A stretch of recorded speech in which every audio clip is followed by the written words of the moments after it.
Hello, everybody, and welcome to this edition of Psicast. I'm your host, Robert Marcy, and I'm joined here with Bill Montana and his second appearance, Tom Phoenix. Hey, how's everybody? Hey, how's it going? Good. Okay, let's start off with Robert. You got a new lowdown information on Helford's new product, right? Yeah. So I just wanted to share what the thing is. That Doc Helford right now has come out with a new product, and it's called Shame. And essentially what Shame is, it's a gimmick that you can apply to any deck of cards. And what it does, it performs essentially three functions. It can instantly reveal any chosen cards, and you can secretly reveal thought of cards and force a mental selection on a subject with 100% accuracy, with absolutely no sleight of hand. Now with this, you also get 12 effects, and with these 12 effects, you can basically perform utilizing the Shame principle. You can perform 12 different types of effects, which look really, really cool. So, and essentially now, if you whatever you might think that it could be, well, you could just throw that away because it's not. So it's completely different, and let's just say that there's a lot that you can do. So what you do is what you get with this is a full MP4 video file with over 90 minutes of demonstrations, and all the original effects, the 12 effects that's listed on the ad, he goes into detail as to how to do every single one of them using the Shame principle. So what I like about Doc's stuff is that every product that he releases, there's a lot of thought that goes into it, and I've always been pleased with all the stuff that he's put out. So really great thinking, and he gives you massive value for what you're paying for. So definitely Shame, highly recommended. Get it. You can go to iEntertainer.net. Okay, so the letter I, entertainer.net. You can go to that website and you can get it. Right now, as we speak, on this day, you can save $50. Right now, it's going for a $49 special. And then after a few days, it's going to go up to the full $99. Most of Doc stuff's on iEntertainer.net right now. So right. It is back up and running from the crash a couple weeks ago. Yes. It is back up, so you can go there and check it out and get his stuff. Go through his site, you'll find a lot of cool stuff. If you look closely through some of the stuff, then you'll find his bill and tube, and that's included in one of the packages. I forget right now. I can't think which one it is, but he includes the ball and tube, which is really great. If you've never seen it, I'm sure there's a video that's floating around with him performing on YouTube. Yeah, he's the one that kind of reinvented the ball and tube. It was a dead effect back in late 80s or whatever, mid 80s. I mean, it's dead. Gosh. And then he came out with his ball and tube work. I think it was originally released by Brian Flora, actually. Mm-hmm. And it just revolutionized the whole game. Right. Because the effect was good to begin with. I mean, it was an old effect, and it was a good effect. It just the handling they had for it up to that point was kind of shaky. Yeah. It just wasn't good handling. And then Doc redid it, patterned it, gave you everything you need to know. It's pretty good, actually. Mm-hmm. It turns in from a generic effect into a really nice, pretty nice routine that lasts a few minutes, to longer. Mhm. So yeah, good stuff. Wow. Yeah. He's done that with a couple things. His kid show video is kind of interesting if you find that one from Brian Ford too. Yes. Yeah, just saying. He's not doing kid shows anymore, but his work on kid shows was probably some of the best kid show stuff I've seen in a long time. Mm-hmm. But I think that his work on the kid shows, just speaking of this, was actually way ahead of everybody else's work on kid shows. Because it's the dynamic he has between him and the children that works so beautifully well. So if you're one of those Psicast guys that does kid shows, see if you can find a copy of that one. Right. Absolutely. Because there's some real mojo there, I used to go to the kid show conferences, and he'd just crack them, He'd run the house. But that's the thing, though. It looked posted from a different angle, and it worked really well. And I do not like kid magic. Yeah. I mean, that's just not one of my things. I own some of it, of course, but it's historical interest, but it's really not something I want to do ever again. Yeah. I remember Tom Mullock once said in one of his videos, he said doing a kids show is like walking through Lion Jungle Park with a hamburger suit on. Yeah, it's rough, dude. It's rough. Yep. It is a rough market. But I know there are some performers out there who are successfully making a living out of it. Silly Billy being one of them. But yeah, it's pretty rough. Yeah. And a lot of the kid show entertainers, their props look pretty rough too, because they get abused by the kids, they get abused by them. I mean, it's just a hard life. You're right. So. And it's way more work than the $100 I'm making. It's ridiculous. Right. But it is the thing where if you're working all the time, it's all right because you can make a living doing it. But and have some extra free time. Once you got your show packed down and ready to go. Right. Just not my style.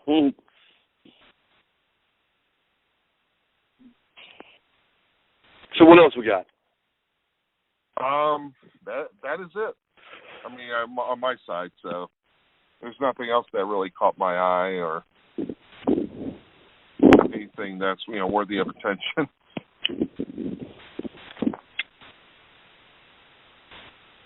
There was a book by a guy named David Jonathan. It's called Rudimental.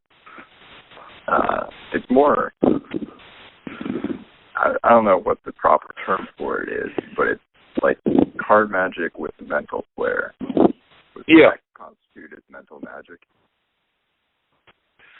It just depends on how you're performing it. Okay. But his stuff does fall a little bit more into the mental magic category than the hardcore mentalism. Mm-hmm. Yeah, it's not hardcore mentalism. But it is cool. It's got 5 effects in it. 2 of them are eight-hand methods. One of those eight-hand methods is terrific. I use it now.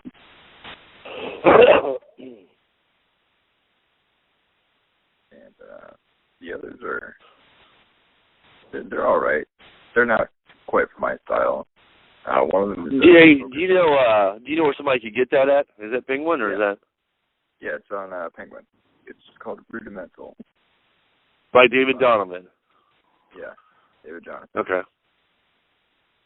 Yeah, because card mentalism will come back into force again, Yeah. I mean, a lot of the older guys dig card mentalism. Just a fact, and they have some card mentalism in it because the cards were an easily identified object that everybody knew. Right. Right. Yeah.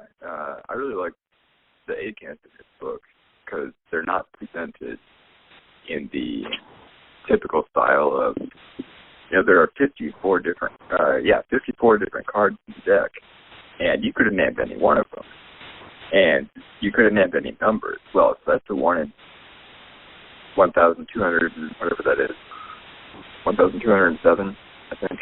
I wanted to do that in my head. Chance of you naming this card, and and it's miraculous that it's not presented like that. It's intuition at that, but it falls under the A-can category, but it's presented with more of a flair. So I really like that. Yeah, and that's kind of how the routines of the book are. That's cool. So, yeah, I'd recommend picking that up. And after many, many years, I finally released the channeling information. So if you want that, get hold of me. Okay. That's about all we're going to say about that.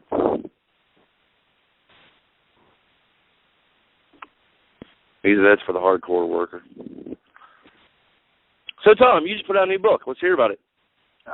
Yes, the Book of Odyssey. It's got 3 routines in it. Well, I guess 3.5 routines because one of them has variation. I've included 3 billet peaks as my own creation. Found out later from all these that they were kind of similar to just Novas. So I went ahead and contacted Longman. He's like, yeah, I know these are different enough. You can go ahead and release them. And I got a pretty good quote from Millard and regarding the whole book. And he really liked it. So yeah, because I know the Novice and I know what you did. And they are, at first you're going to think yes, the novices, but there is differences, major differences. But first that's what it looks like. Yeah. Merely because it's a full billet, so Yeah. Yeah. So the routines only one of them involves playing cards. That's the routine that works on the Gilbreth principle. I went ahead and added a different feel to it. So it's not, you're not like trying to sort cards in piles during a game or in a game setting. You're tying the colors to certain emotions and then reading their emotions. So that's what I did with the Gilbert principle. And the other 2 routines, one of them is just works so good around the campfire. It just because the fire is right there, so you can just toss the billet in when you're done with it. All the evidence is gone. But it relies on a psychological ploy. I'm not going to go into too much detail on that, obviously, because then people wouldn't buy the book. But it relies on a couple little psychological ploys to gain more information than what it appears you're gaining, and then make sure everything looks as it should to all parties involved. So even if people were to talk about it afterwards, no one figures out how the heck anything happened, just because you've added in little bits of information to detract from the method. That's just the succinct summary of the content.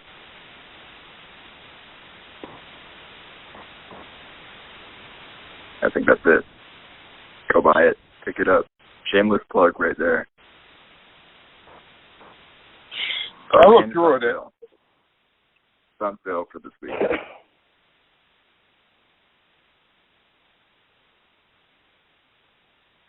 So that's all on my end. Great. Yeah, I looked through it and looks really, really good.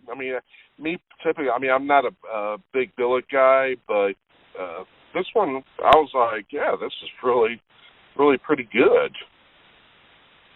Thank you. Yeah. So, I mean, Tom's got that out-of-the-box thinking that I just so love. That one would never at least suspect. And like, wow. And then that's true is for all of your works,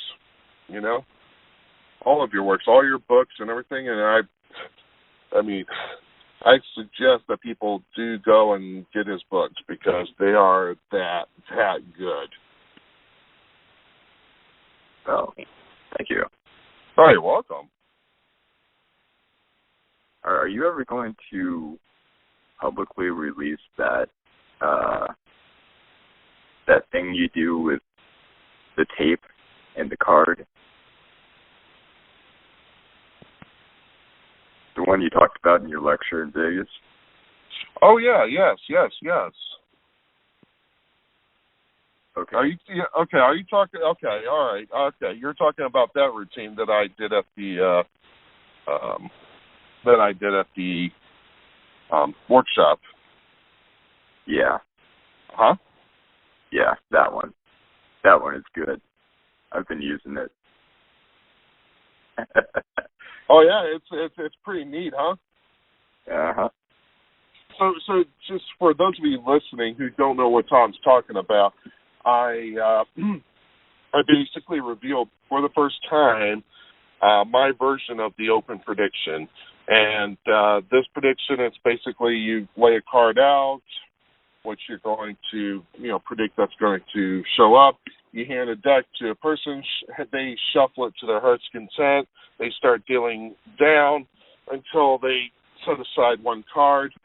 And then when that card is turned over, it matches the card that I predicted from the beginning. It's brilliant. Well, thank so you. Sneaky. It is. I mean, I've been getting some good feedback about that from the people who were there. They've actually made it for themselves. So maybe at some point I'll put together an audio program on it, or maybe, well, I wouldn't even say an audio, but maybe like a PDF on it. When I find time, of course, because I've been so busy lately. Well, hey, if you want someone to write it up, let me know. Oh, okay. You got it. Yeah. I wrote the book of Odyssey in 3 days. Yeah, well, it was a long 3 days, but I did it. You did it. All right. Well, we will have to get together and get that going, get that put out.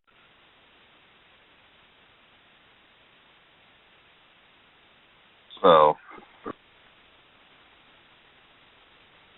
but yeah, I appreciate it. So, Bill, are you there? Yeah, I'm waiting on you guys. Okay. All right. Yeah. All right. Yeah. I'm. Yeah. We're done on that part. So, I don't know if there's anything you wanted to talk about. No, I'm still recovering from putting out channeling.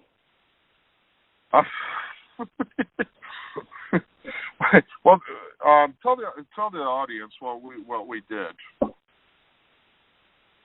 What's that? Tell the audience about the audio program that we just released this week. No, I'll let you do it. Okay, so essentially what me and Bill did is that this is something that Bill's been holding back on for a long time, and it's his work on channeling. And, I mean, this is the real underground stuff that will propel you forward if you're, into that kind of performance. And even if you're not, you're still going to pick up a lot of good psychological, well, now I wouldn't say psychological, but really good subtleties that you can use, apart from channeling. But those subtleties, the main intent for those subtleties are part of how he does channeling. It's really, really good. I was taking notes like furiously. as I was listening to Bill talk about it. And this is one of those things that you can take out and do it. Do it for the audiences. Preferably like the New Age audiences. But I was just absolutely blown away. And I think the audio program came in at close to 3 hours? Yeah, just a couple minutes shy of 3 hours. Yeah, a couple minutes shy. And he really, really spilled the beans there on channeling. So if you wanted to get your own copy, I highly recommend it. Email Bill at BLL Montana, no I, just BLL Montana at yahoo.com. Yeah, it was a long program, man. Yeah, really long. And I cover from the beginning setup when you walk into the venue to the end, because a lot of it is set up. It's not, because it's just you. That's all you got to work with. There's no props. There's no nothing. I mean, it's basically a solo act. Yeah. Which is designed for, workers. I mean, it is for the hardcore, though. The amateurs are going to be able to do nothing with that because they won't understand what I'm talking about. Right. I would say, a scale of 1 to 10 on audience management, you probably need a 6 or better. Yeah.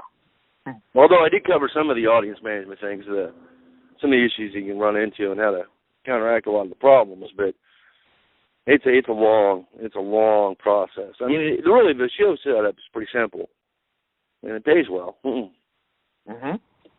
But you want to pay close attention to everything I said in there. Oh yeah. Yeah, it's nuts. It's crazy. It's really good.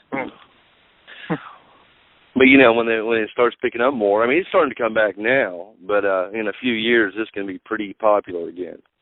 I'm already seeing signs. So you might want to get the channeling foundations down, the correct ones, not that skeptic crap that they try to tell you.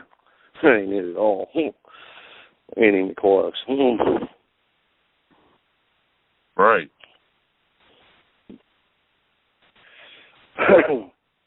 Well, most of it.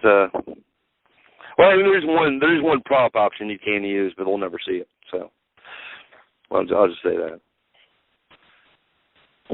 Yeah. If you're working with 2 people, and I'd prefer to do the act with 2, actually, for many, many reasons. But it's also an act, I'll just say this right now, it's an act that can be combined with other things that's hot. And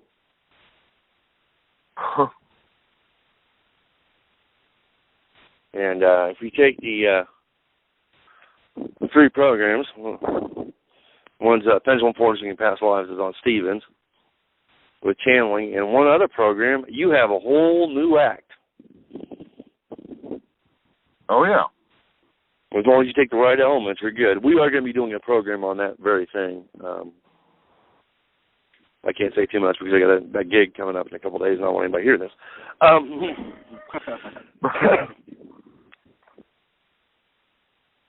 By accident. You know what I'm saying? Yeah. Uh-huh. But yeah, that one's that's the powerhouse. It's Powerhouse. You'll figure it out. Anyway, so Tom, what are we going to get into today? I was going to talk a little bit about making your souvenirs look nice, or making just making your stuff look good.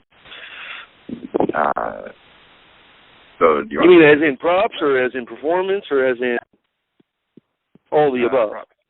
No, all the above. Okay, roll on. Cool. So I'm just gonna break off the chain and go. Cool. So for prediction. And anything you want to give away to your audience, once you're done performing, like I give away little poems, just little short poems. One of them that I really like to use when I'm doing dream prediction. Those of you who have the dream effect will know what I'm talking about. That's your dream effect, not mine. There's two of them. Yeah, not Bill Montana's dream effect. It's mine. So I have a little poem that goes along with that. The poem says, "This dream is a gift, pass it to another, for they may experience all beauty and wonder." Nice little 4-line thing. And then, of course, when they read the rest of it, they get this dream recording the details of their life. Anyway, instead of writing that on a little note card or, a scrap of paper or a billet, what I do is I get this paper. It's called Ebru paper or marbleized paper. It's really nice stuff. It's fairly inexpensive.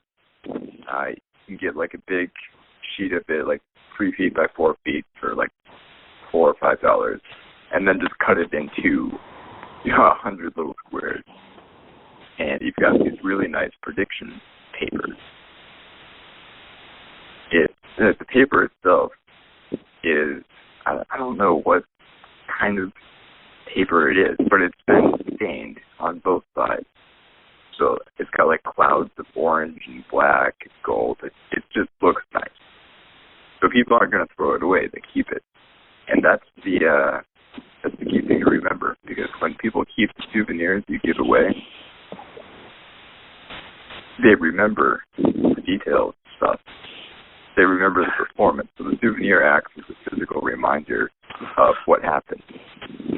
The other thing you can do, speaking of that, is make shamaguchi, which is ink and water, and then make prints.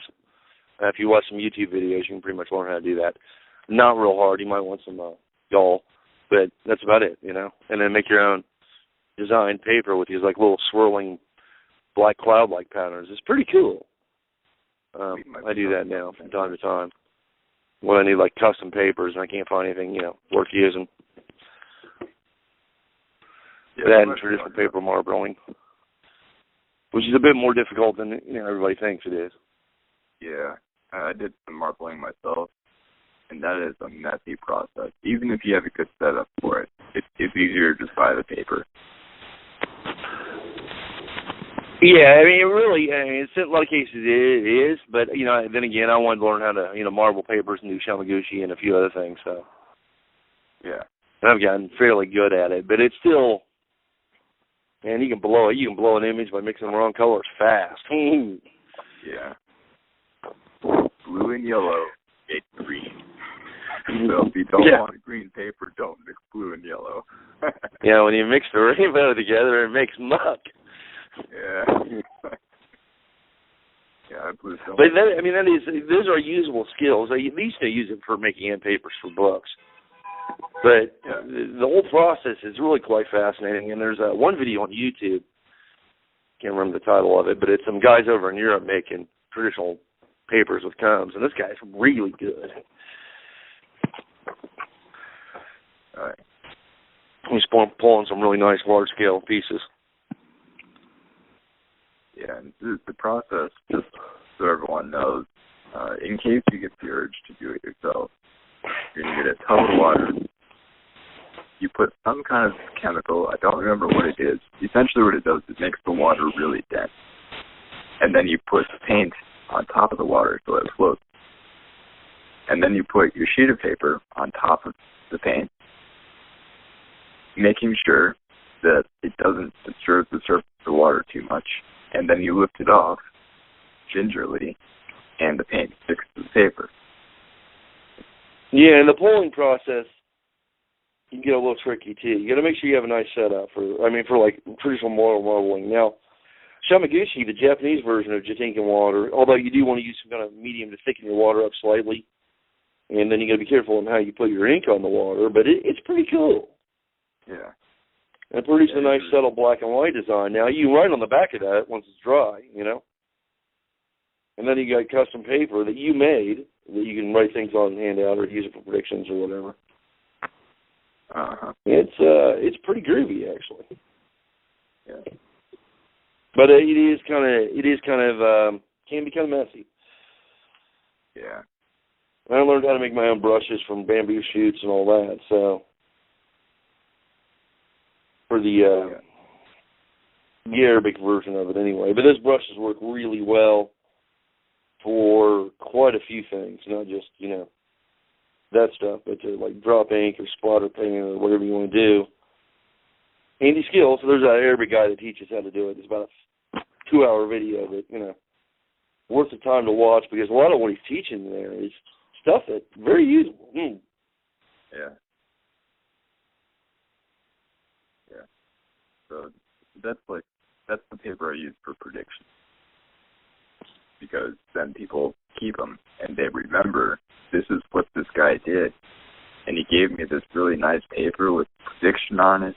And it doesn't look cheap. It doesn't look like it's, you know, he threw this together in 5 minutes. It looks like he actually put effort into performing just by having that nice paper as the reveal.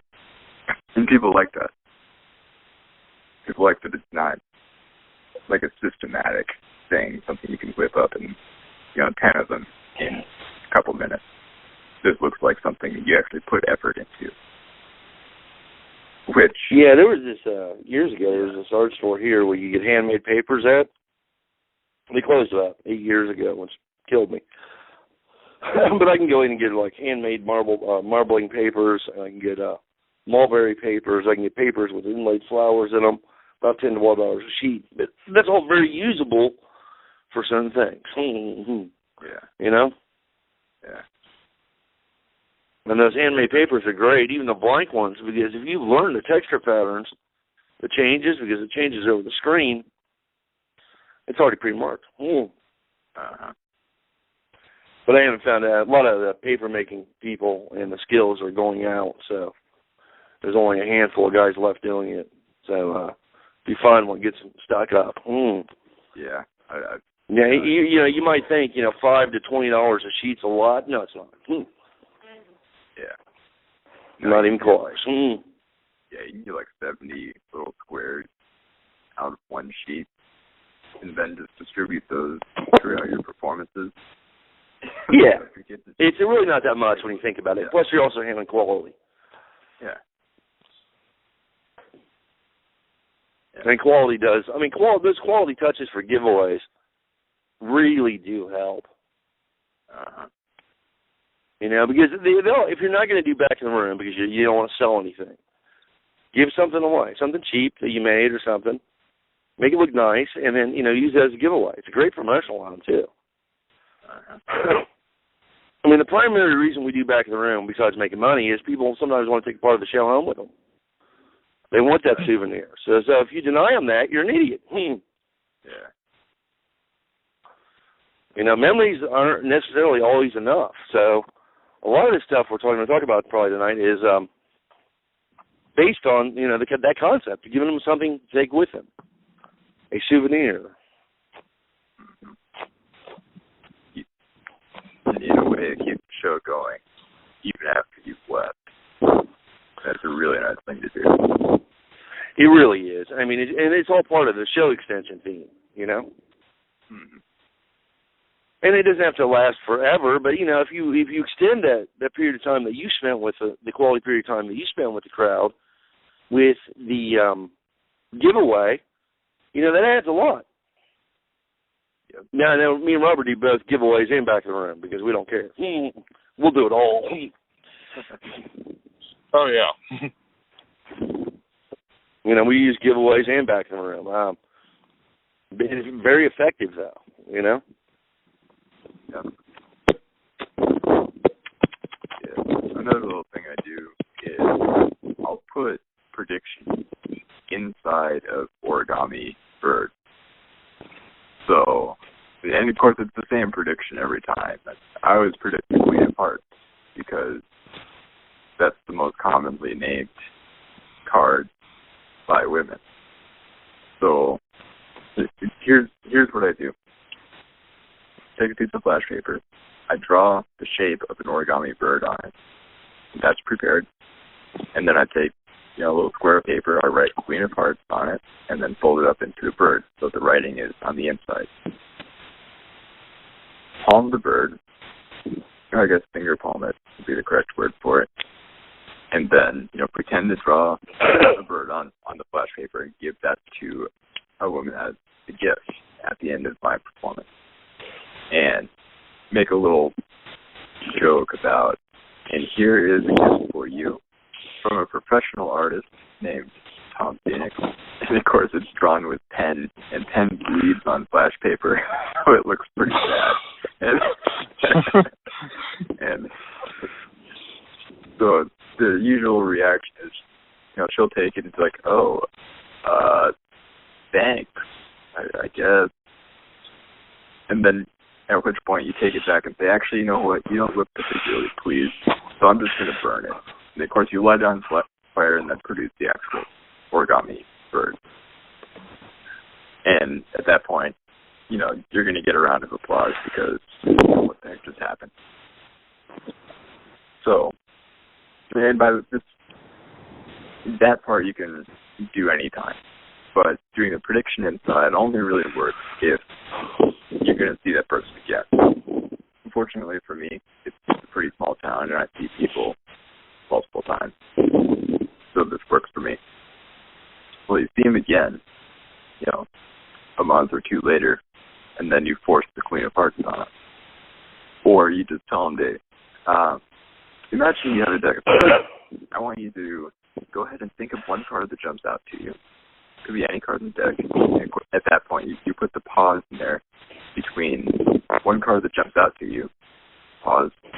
Could be any card in the deck, because they get the card in that little pause. And then the could be any card reinforces the fact that, well, yeah, it could be any card, when in fact, statistically, it's going to be the Queen of Hearts. Yeah. And if they name any other card, then that's fine. Just use the physical force later to force the Queen of Hearts. So one way or another, get them to pick the Queen of Hearts either immediately or later in your performance. And then, to reveal it, look at it and say, I think you should unfold that origami bird.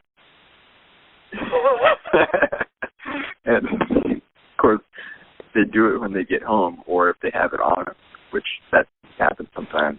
Women will keep it in their wallet or in their purse, because again, it's a nice gift. I make it out of special flower origami paper, so it's not just a white square. So they'll unfold it, and inside says, "You will think of the Queen of Hearts." So now you have this prediction that was given to them a month, 2 months, 3 months in advance, and they've been hanging on to it the whole time. So you get that kind of underlying effect of, he knew 3 months ago what card I was going to think of. What the heck? Yeah, so that's another nice little thing you can do to reveal predictions. It's just, yeah, I mean, that works great if you're seeing the same people again and again, Yeah. Yeah.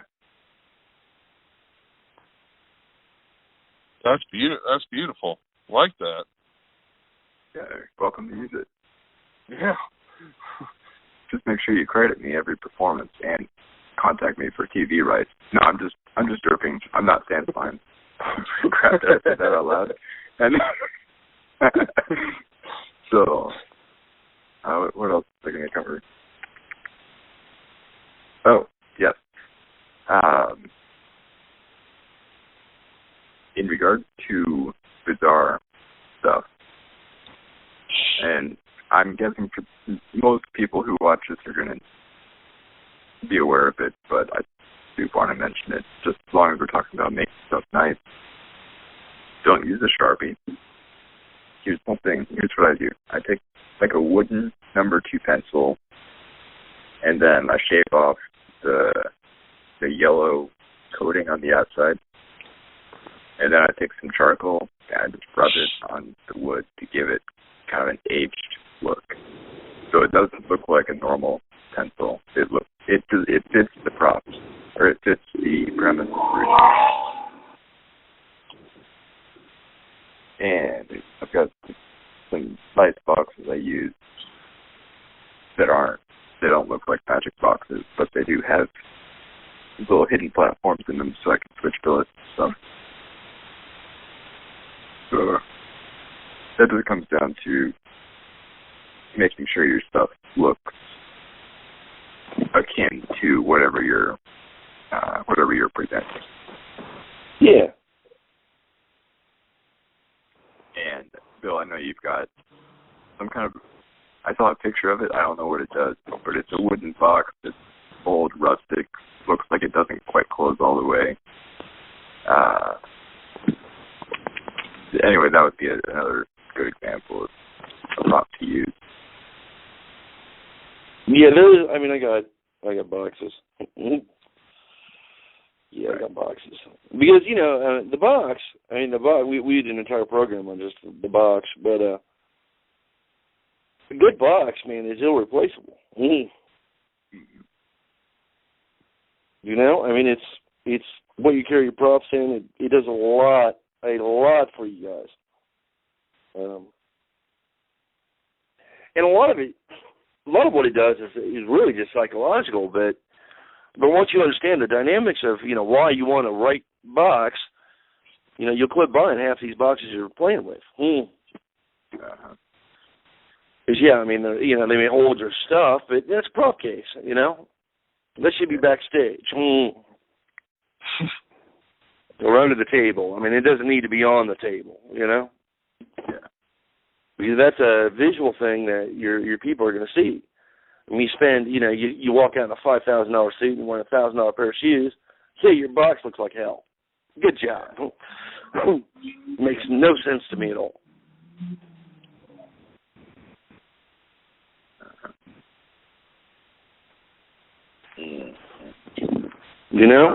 It's one of those things. You got to have certain things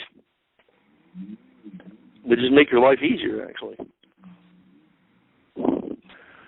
And they really, a good box really won't cost that much. I've got them in shapes of pyramids. Octagons of the pyramid that are hand painted, and there's little Indian people all around them from India. Really good looking box. I have to pull that one out and use it this week. Yeah, there are you can buy boxes on there's a site called Woodcrafter. I think that's it. Yeah, Woodcrafter. And they got pin boxes and stuff that look pretty good. Yeah, you just buy your own box and then stain it so like an antique box, and then line the inside with felt or something, and feel you've got something that looks like it should belong on the table, instead of something that looks like it should belong in, the employee locker or backstage with the clothes that came to the gig in. Yeah, the other thing, there's guys that make pins, the hand-turned pins. They got little boxes for those, and they're fairly, it's a fairly wide compartment in there. It's a great box to put your Sharpie in. Uh-huh. Put your grabbing little box and lay it on the table. And then when you need it, open it up, pull out the Sharpie. And it's also a good way to, not have it in your pocket. I got enough stuff in my pocket.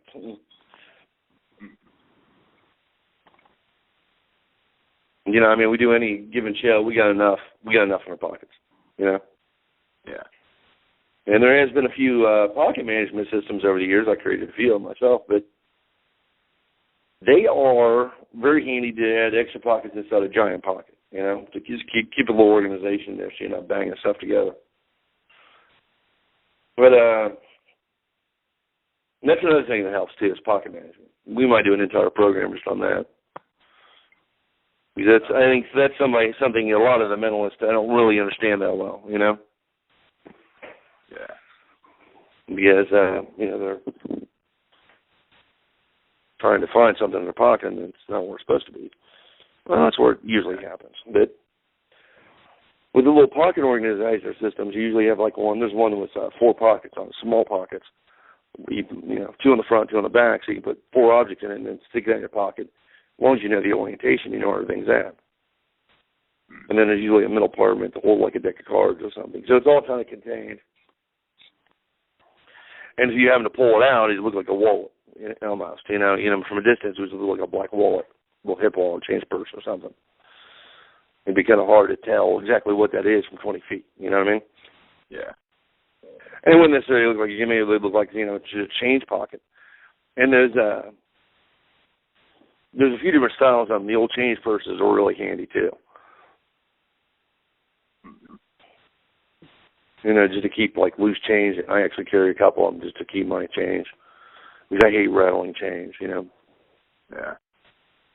Because I got enough in my pockets. I mean, I might have, several gimmicks in my pockets that I can't really go to that pocket, you know. Like,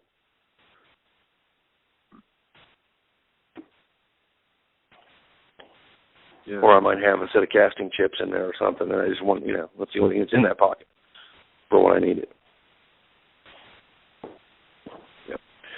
No, you do a lot with paper, right? Yeah. Yeah. It's between like doing billet work and revealed souvenirs.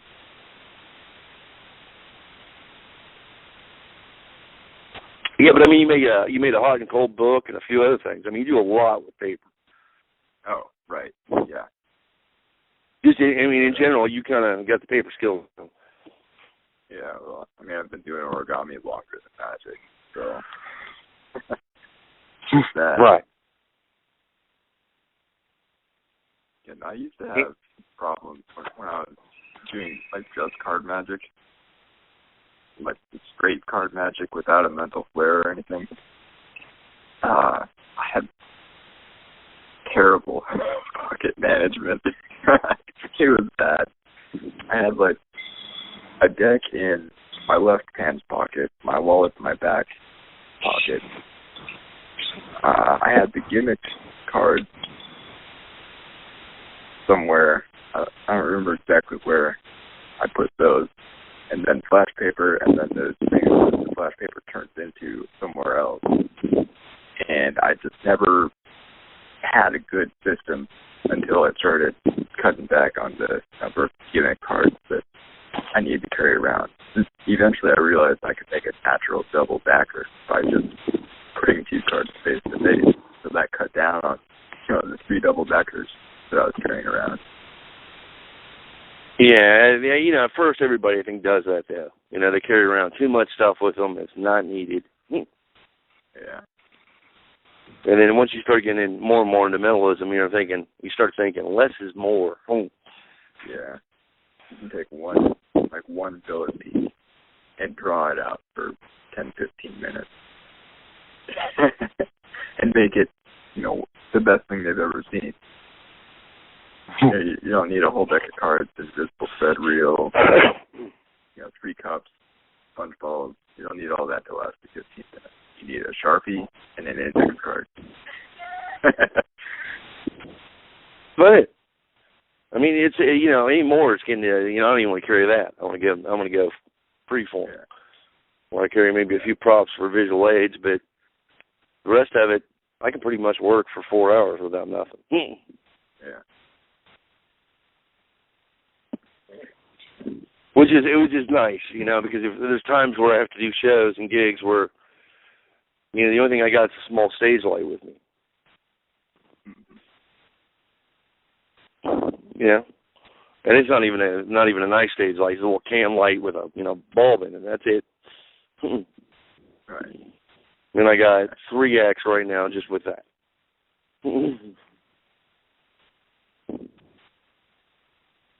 2 are seance and the one's another variant. But that's a great piece. Yeah. Packs fairly quickly. Just pick it up and go. Bring an extension cord. In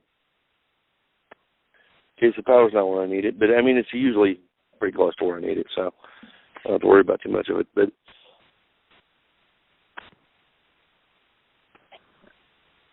yeah, I think that's the advantage mentalists have over magicians is that, that their pockets are not bursting at the seams, loaded with all kinds of crap.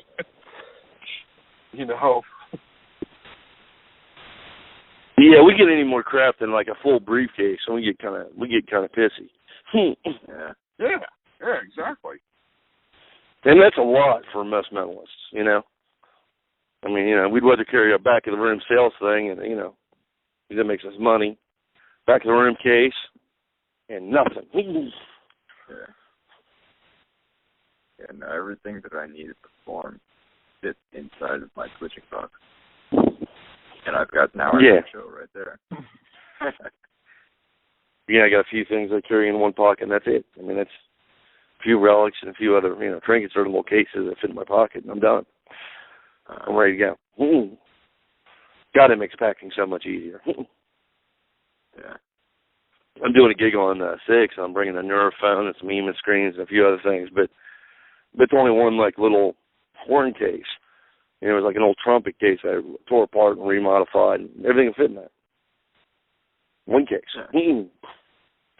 I'm going. Which is extremely nice, to be able to pack everything that small. Yeah. And there's only 6 or 7 things in the case, and it's going to play for 2.5 hours.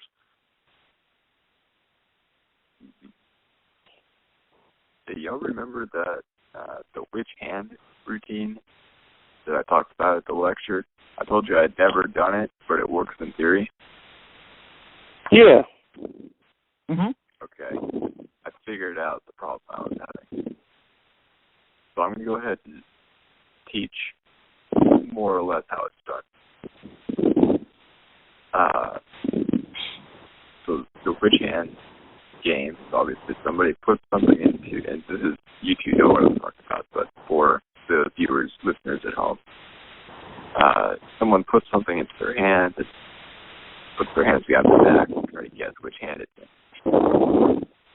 Well, if you do this in rounds, so like one game, 3 rounds, if you do this in rounds, there are only 8 possibilities for the whole game.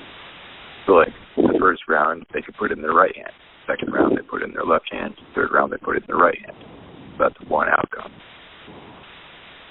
Well, once you map out the possibilities, you end up with like right, left, left, left, right, left, right, etc. You end up with 8 possibilities. And the idea was to make an index, fulfill it with all the possibilities, or one possibility written on each of the 8, fill it out, and then just switch that for your predictions that you make at the very beginning. And I was having a hard time figuring out exactly where I was going to put the index and how I was going to get Well, if you do it with just 2 times, right? Yeah. You only got a whole 16. No. How you got a whole 4? 4? Yeah. Well, no, I mean, you get, left, right, left, right, left, right, yeah, left, 4. Yeah. That'd be easy enough to prove it, and then just reach in and pull up, Yeah. I mean, that'll work. But I found an index system that works to hold, it'll work for 8. I haven't tried it with more, but it does work for 8. Well, the old Intimate Matchbox could work with 8. I don't know what that is. Take a pack of matches. Right. Back cover, right? Put 2 billets on either side. Put 2 billets in between the back row of matches, the next row and the next row, and you're basically done, the front row. So what would the justification be for going into a match book? Well, I mean, I guess... Well, you don't actually play. They never see the match book. You just reach into your pocket and figure out 1, 2, 3, 4, 1, 2, 3, 4, or the stacks. The old card indexes could work. Larry Becker's wallet, the one he put out in the 82 or 83, could work really well. The breast pocket wallet. I don't know what that is. You just reach in and grab a prediction out of that, and it looks pretty clean, because you get that double flap. Boom. And I'll write it down exactly what you're going to do. You're going to put it in the right hand. Okay, change your mind. Switch out, come up forward, come back, switch up, and then you just tell them what it is. Both times. All right. After they've already told you what it is, I guess that's one of the disadvantages of being self-taught and uneducated. Because for anyone listening, I can count on one hand the number of mentalist books I've read. I'm self-taught, like almost entirely. So, well, the index that I now use is found in David Jonathan's book, Rudimental, the one I mentioned at the very beginning. Essentially a notepad, and you can use the notepad to keep track of the results of each game. And you've got an index built into the notepad, so it's really easy to just pull out the one billet that works, or the one billet that's correct, do a quick billet switch for the one that was on the table. And you can do it right in front of people. And it works like a charm. It's so good. That's a way to do it, too. I mean, there's the nice thing about which hand effects, and there is literally hundreds of them over the years. Some good, some not so good. It is pretty clever, actually. And it works well when you're, which hand effects work great in the walk-around setups. Yeah. Where you're going to move from area to area. Those are very, very handy for that. I don't know if I like them so much on stage, except for like Tim on Krause's routine, but other than that, his which hand effect is great. I think it's in one of his books.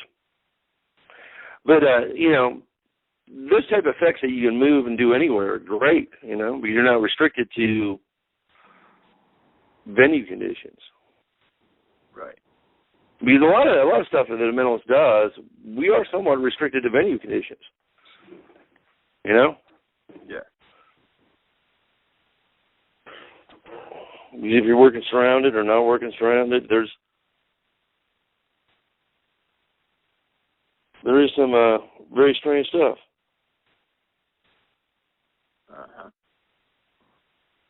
That's why I made those surrounded billet beaks. Because I often find myself in situations where there are people looking over my shoulder.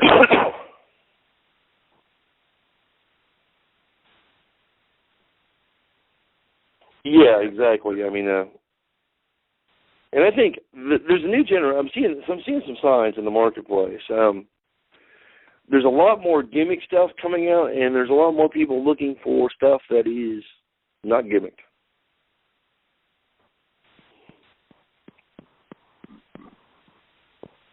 That they can just use. You know what I mean? Yeah.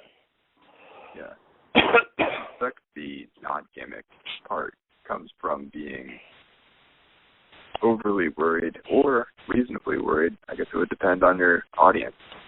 But most of the time, it's overly worried about people wanting to inspect everything.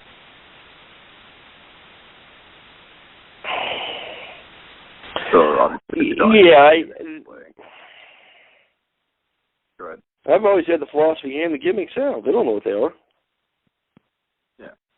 If you can. Sure, most of the time,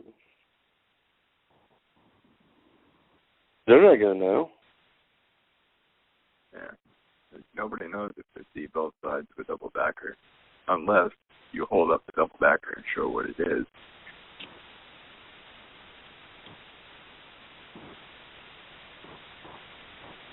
Right. I mean, like, when you look at, somebody give me coins. Magnetic coins, shimmed coins, steel shimmed coins. Right. Those are pretty normal looking. Mm-hmm. I mean, those are to me are easy to hand out without even thinking about it. You know, because you don't need to do anything, just hand it out. It just don't act weird, you know, when you're using the piece. But and I think a lot of the problem is people give away tails because they act different when they hand out the shim coin and when they do the regular coin, you know. Right. And when it should be just a matter of just flopping on the table and don't worry about it. Mm-hmm. You know, I mean, I know guys that use some of the high-end electronic stuff, and some of that stuff is very well made, where you can just literally toss it on, like toss the dice on the table. It's not a big deal. Yeah. It's not going to break. But you want to use it in that fashion because it looks more realistically like, oh, it's a dice, okay. Yeah.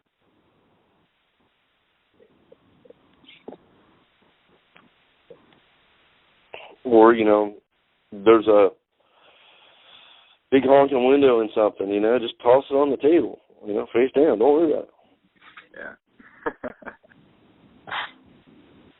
You know, that side down, it's like with a rubber band around it, just flop it up.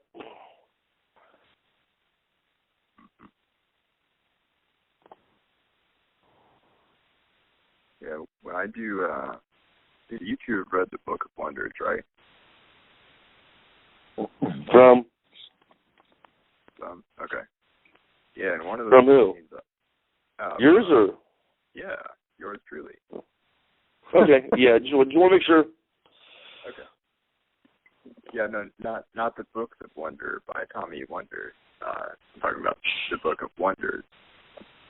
Well, you said Wonders, and there's several books out with the title Wonders in them, so I got to clarify for our audience here. Oh, okay, right. It's also a problem being self-taught, you know. Yeah. Mm. It's a problem. I don't know what people are talking about half the time. So, anyways, yeah, there's a gimmick I use in there. It's a piece device built into a stack of business cards. It's not. I mean, I created it, but it's not the first time it's been done. Again, another disadvantage of being self-taught is you end up reinventing stuff that's already been done. So, yeah, anyway, I've got that gimmick in there. I use a little toy that relies on a Ziploc bag, a peak device, and a special marker. But to treat the stack of business cards as, different just because, half of them don't even exist would obviously draw attention to the fact that, something might be going on here. And as a result, instead of handling it delicately, I just flop it on the table. And same thing with the Sharpie, which is not a regular Sharpie. Yeah. Yeah, it's just a matter of, as long as it doesn't, if you don't handle it in a special way, then people don't assume that it's special. They just assume it's regular. More performers need to capitalize on that.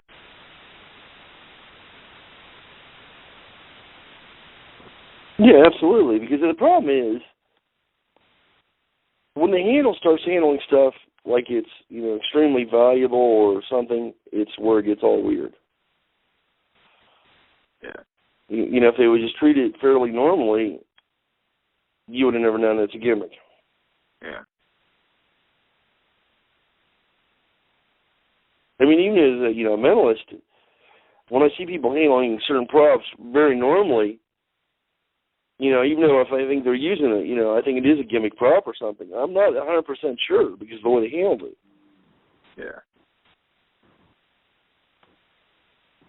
Yeah, Well, that's really the best way to handle a lot of the props is just very relaxed, low key, don't care, just make it happen. Yeah.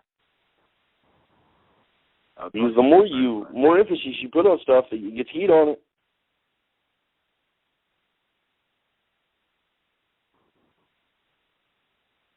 You there? Yeah. Okay. Do we blink out for a second there? Hey, Robert, check the system. Yep. Okay. Yeah, that's good. I've had some water reception problems today, so.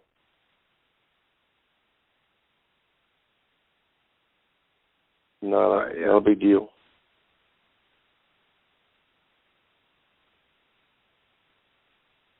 I was talking with a friend of mine named Lance Sinclair. Brilliant.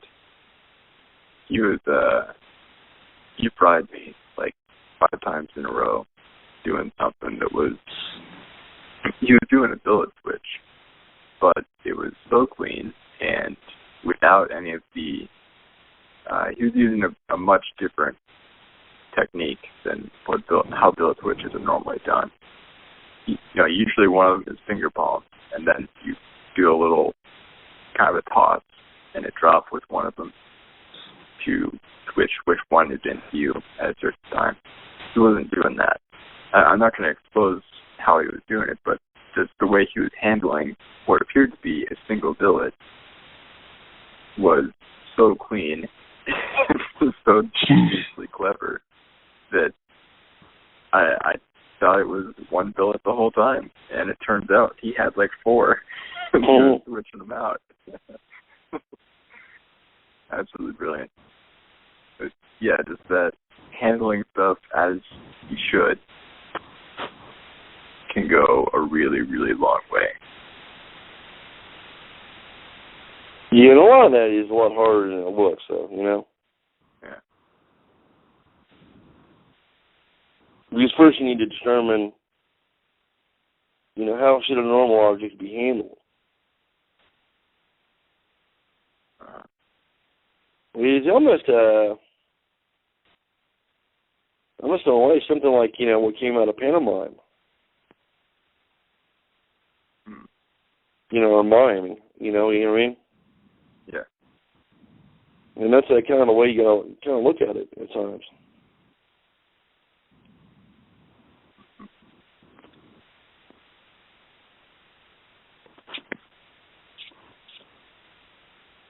Hey, what's that bandana called? It's got a secret pocket in one of the corners. The pocket one, or which one? It's I don't know what it's called, but you have a bunch of stuff written down on separate billets, and you put them into the middle of the bandana, and then you fold up the corners, have someone reach in and take one, and they're actually reaching into a secret pocket and pulling out a force billet.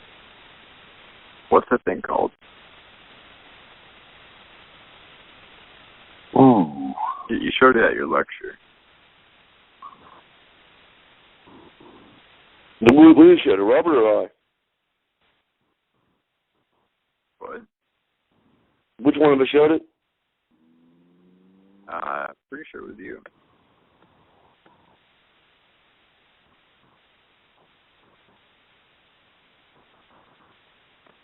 Are you sure it wasn't? Are you sure it wasn't Mystic Alexandre?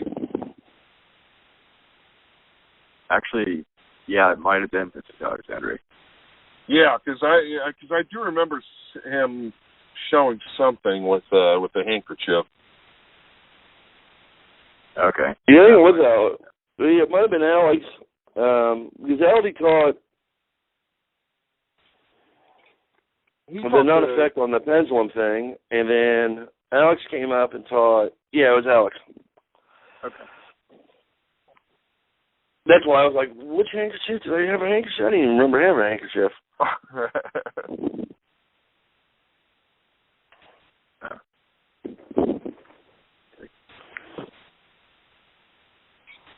Sorry, the people above me just got really, really loud really fast. Yeah. I hope none of that came through on the recording. Anyway, yeah, that would be another example of something you could just handle cleanly. And yeah, the first time he did it with the force billet, I was like, well, how the heck did that happen? Yeah, I did find my change bags, my fabric change bags, the other day. The ones with the Velcro on the side of them, so you can pull them apart and show them empty. Right. Pretty nice. actually. One's even got a little extra pocket in it. It's really handy. Yeah. You can just flash that. It's got some, like, disco fabric on it, but check my Facebook page. I might be putting these up. One comes completely apart. That's nice. Into 2 pieces. Uh-huh. But those are kind of hard to find. Yeah. Haven't seen those in a while. I think these may have came from fabric manipulation. They look pretty good quality. But I don't remember if they were Lolanas or not. Or Laura's. But they do work. I just can't find my black one. This is me off. Because that's the one I need. Yeah. Yeah, but it's a little change bag with that just tears apart. There was a couple of routines years ago they used to use it for, so.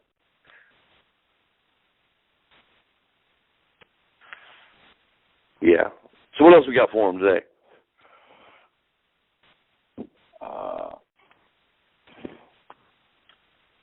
Putting predictions inside pictures.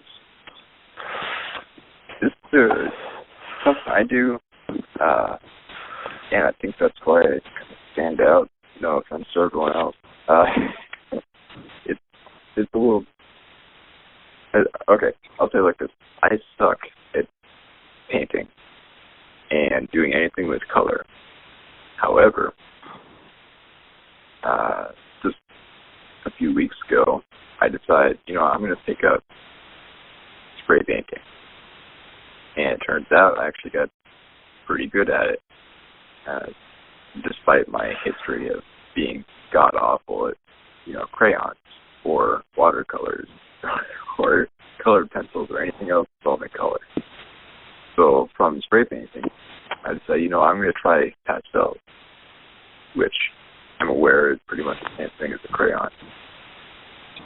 But I decided to take the same techniques from spray painting and apply it to pastels, and it worked out nicely. So what I've been doing is putting predictions inside of, or like hiding predictions inside of pictures that I've drawn.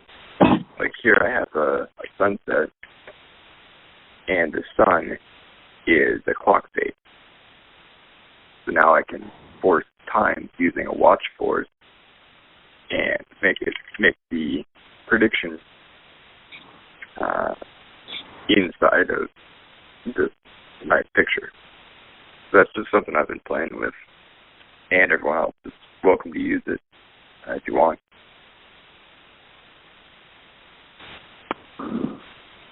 Either of you do something like that? I like that. Yeah. Yeah, Robert, you've got the Book of Odyssey, so the picture is towards the end of the book. It's in grasp time. I use a different method to force time, but it's the same picture. Uh-huh. Yeah, same feel. Okay, I'm actually looking at it right now. Yeah, the colors didn't come out too well in the photograph, but I'm looking at it now. It's really bright and vibrant. It's just the camera I was using. It's pretty bad. Right. But it looks pretty good. Thank you. Mm-hmm. Yeah, it still looks good. But I see what you're saying, though.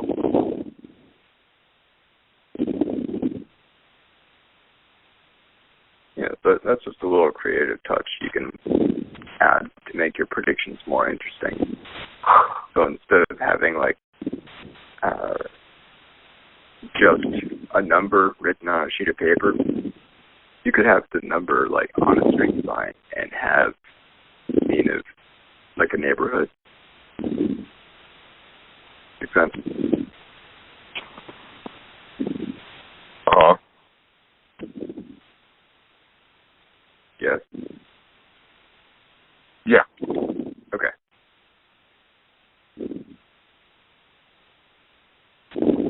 Yes. playing with now. Now that I don't suck at art and anything involving color, I've already incorporated origami predictions into my magic, or mentalism, whatever you want to call it. So now I can do paintings as well. And that's all. Yeah, I'm a big fan of incorporating visual elements that are not commercially store-bought. Yeah. Yeah, I'm a big sucker for origami. Yeah, the trick with origami is learning the folds, you know, and then getting a good folding down. That helps a lot. Yeah, folding button's a device used to fold paper really crisply. You start in the middle and you go, perfect. But a good fold on something makes a big difference too. You know, like especially for like billet work. I use my the one folding button I got for some of the index card billets and stuff that I'm making. You know, just because I can get that nice crisp fold and it'll spring right. You know, it'll pop when I need to pop. Or if I got 20 billets and only one of them's gimmicked, I know that one will pop right. You know.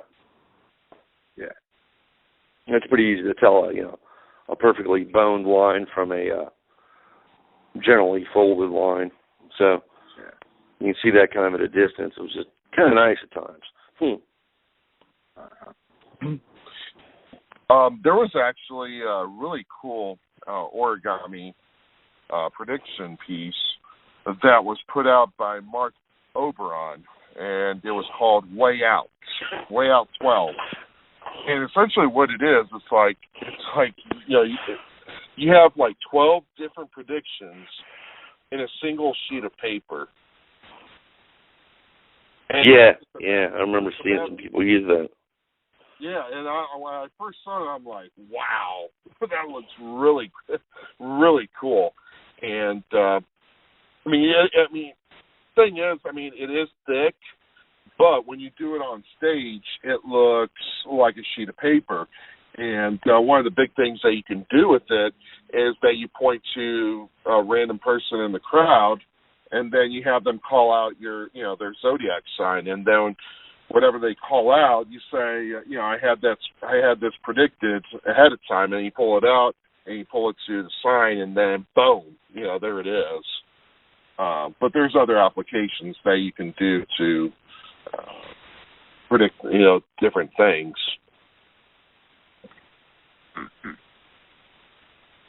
Who is that by? Mark Oberon. Okay. Yeah, Oberon. How long ago did that come out? It came out a while ago, didn't it? Yeah, this came out, I think it was like 2011 or 2012, I think. But it's a really cool utility item.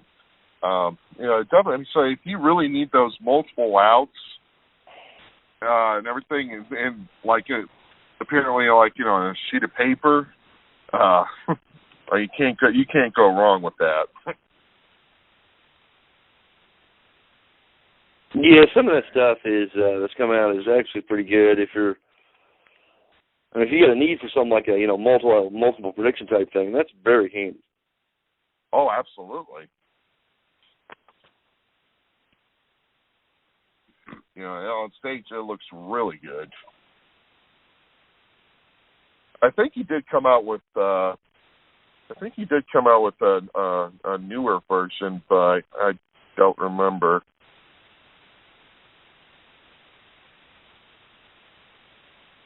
But I haven't seen Mark stuff circulate much anymore. So yeah, you don't hear much coming from Mark lately. I'll have to check that out. Yeah, it's really good.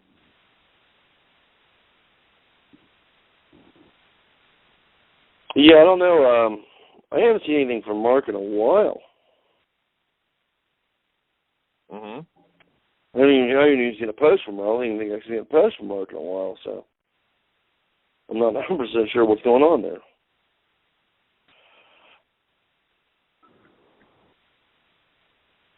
Yeah, on the lines of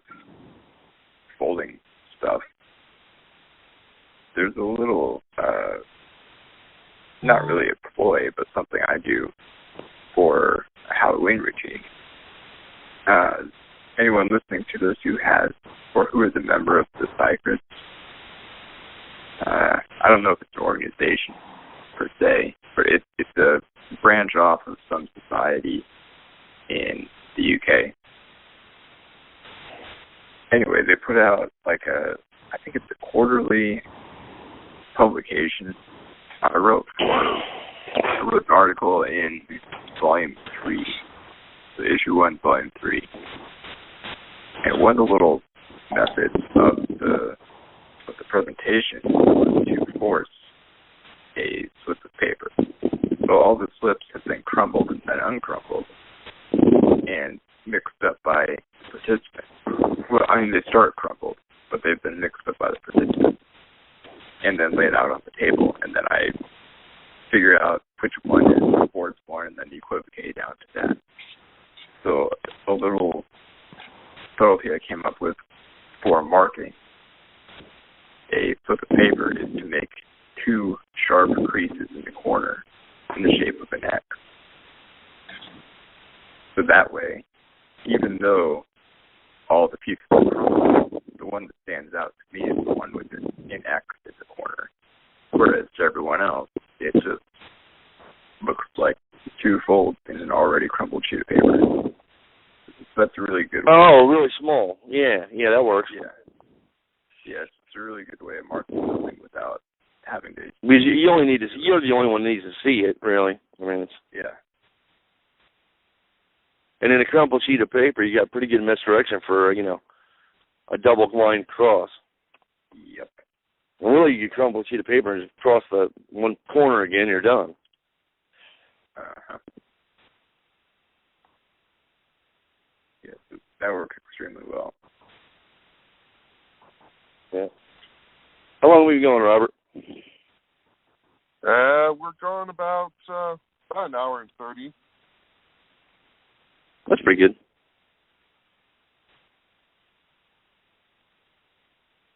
Yeah.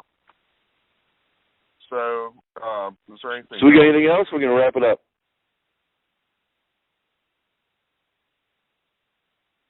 Go buy my book. I just had to throw that in there. Yeah, buy Tom's book. Yeah, where can they buy your book? Oh, it's on my website. It's wanderingmagic.com. All right, so there you hear it. wanderingmagic.com. And Tom's got all of his books on there, so do check them out, because you will be pleased with either one of them that you get. It doesn't matter which. You'll love his stuff. So yeah, because he doesn't think like your typical musician, so it's kind of nice. Yeah. All right, take it up. Well, yep, that was a little shameless plug on my part.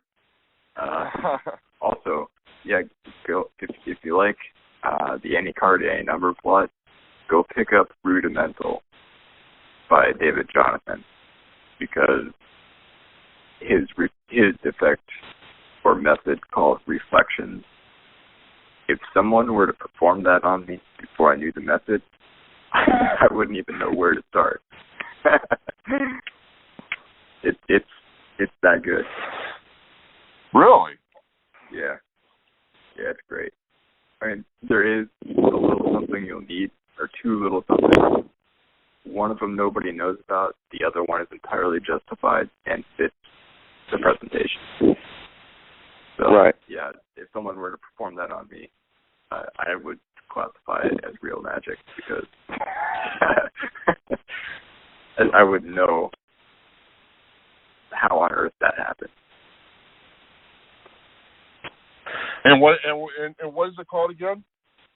The book is called Rudimental, and the effect is called Reflection. All right, there we have it. All right. New stuff to check out. All right. Awesome. Yeah. Awesome. It's one of those, it's a perfect ACAM, works every time. Where, they shuffle, and then they name a card. I mean, you can do it where they name a card and send a number first if you want, or you can do it the other way around where they shuffle and then they name the information. And you write down, the number and the card, and they count down to that card, or to that number. And you show them the pad one more time, just to affirm, okay, ace of spades at 13. They turn over the 13th card and it's the ace of spades. It's brilliant. Wow. Excellent. Yeah. All right, Robert, take us out. Hit them with the donation information, and we're out. All right, cool. So, so we basically, for all our listeners, we need your support. Me and Bill put together a really, really powerful program. For those of you who donate $25 or more for this program, and it's basically an audio program on a new hidden venue that no one's talked about. So that's what Bill's been working on. I've been working on it, and the best part, it's free. It doesn't cost you anything. Yeah, and there's these types of venues all over the country, but you have to know what to look for first. And once you know what to look for, you're good. Yeah, exactly. So I hear there's a few overseas too from some of our people. So they've managed to find them overseas too, but not the same venue we use here, but similar. Right. So $25 or more. If you donate, you get that audio program for free. So that's our way of saying thanks to donating, because this does cost us time and money to put these together. So, and this is weekly, so we'll see you guys next week. Exactly. So, all right, we will see everybody next week. All right.